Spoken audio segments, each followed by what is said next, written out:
ओम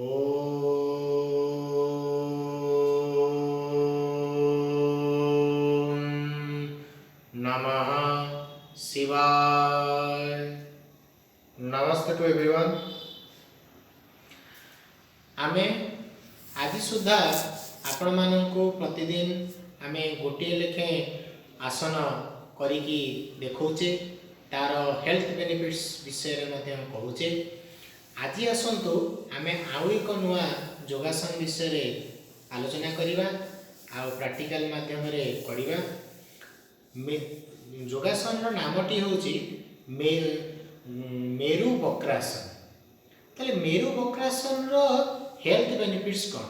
मेरु वक्रासन करिबा द्वारा आमर पेटर मांसपेशी, पेटर अत्यधिक मेदबहुलता दूर होची।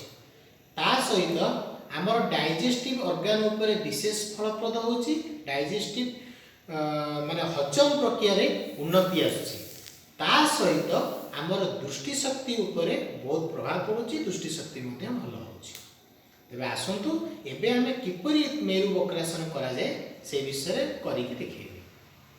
प्रथमे आपण ए प्रकार दीटा गोड़ को आगु को लंबेबे। प्रथमे डाहाण गोड़ को ए प्रकार भांगिबे। देखिले भांगिले बाँ हाथ को ऊपर को उठेबे।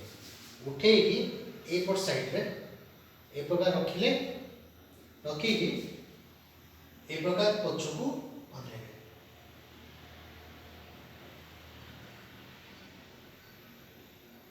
एबार 30 सेकंड रहले, पुणी पूर्व अवस्था को फेरी आसिले, पुणी बाँ गोड़ को भांगिबे।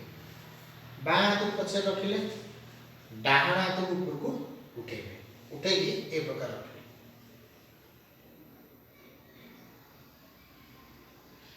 ए प्रकार पछकू अनेबे।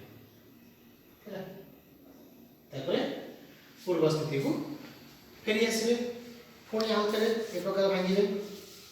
ए हाथ उठेबे, ए प्रकार रखिबे। पुणी ए गोड़ को भांगिबे, डाहाण हाथ उठेबे, ए प्रकार रखिबे।